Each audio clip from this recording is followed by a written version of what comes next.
మంచి చెడు ఈ రెండిటికి ప్రభావితం కాకుండా ఈ రెండిటికి అతీతంగా ఉన్నప్పుడే అసలైన స్వేచ్ఛ లభిస్తుందని అంటారు. ఇది ఎలా సాధ్యం?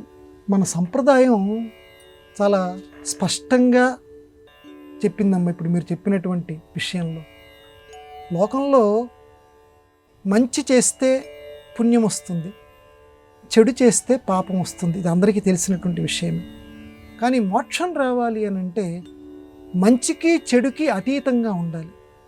చాలా కష్టమైనటువంటి విషయం, కానీ మన సంప్రదాయం మాత్రమే చెప్పేటువంటి విషయం. ఈ రెండూ లేకుండా ఉంటేనే మోక్షం వస్తుంది. అంటే పుణ్యము ఉండకూడదు, పాపము ఉండకూడదు. మంచి చేస్తున్నాం అనుకోండి, ఈ పుణ్యాన్ని, ఈ పుణ్య ఫలితాన్ని అనుభవించడానికి మళ్ళీ జన్మెత్తాలి. ఏ రాజు కిందో, ఏ గొప్ప లక్షాధికారి ఇంట్లో, కోటీశ్వరుడి ఇంట్లోనూ మళ్ళీ పుట్టాలి. పుణ్యం చేసావు కనుక. పాపం చేస్తే మళ్ళీ దానికి తగ్గట్టుగా జన్మెత్తాలి. కాబట్టి పుణ్యము పాపము ఈ రెండూ లేకుండా బ్యాలెన్స్డ్గా ఉండాలి. ఎలా ఉండాలి?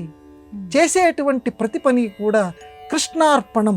మంచి పని చేస్తున్నా కృష్ణార్పణం. అంటే చెడు పని చేయమని కదా నా ఉద్దేశం. ఒకవేళ చెడుది ఏదైనా తప్పనిసరిగా పలకవలసి వచ్చిందా, స్వామి తప్పనిసరిపై నా ఉద్యోగాన్ని నిలబెట్టుకోవటానికి ఈరోజు నేను ఇలాంటి చిరు అబద్ధం ఆడవలసి వస్తోంది, నన్ను క్షమించు అని మనసులో అనుకుంటూ చెడుని కూడా స్వామివారికే అర్పణ చేయాలి.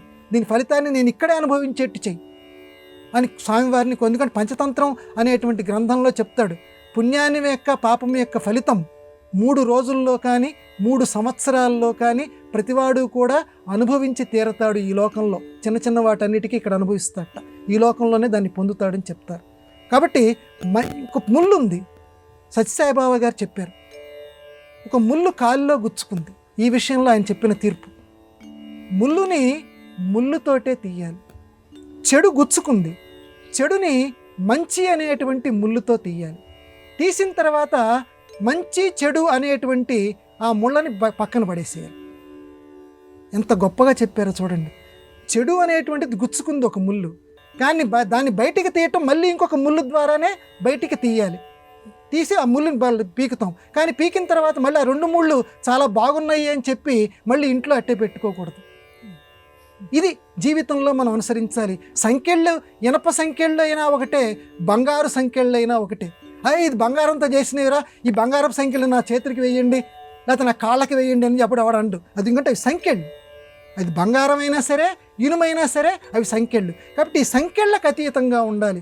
ఈ మంచికి ఈ చెడుకి అతీతంగా ఉండి మోక్షస్థితిని ప్రతివాడు కూడా పొందటానికి ప్రయత్నం చేయాలి అని చెప్పి పెద్దలు సెలవిచ్చారు.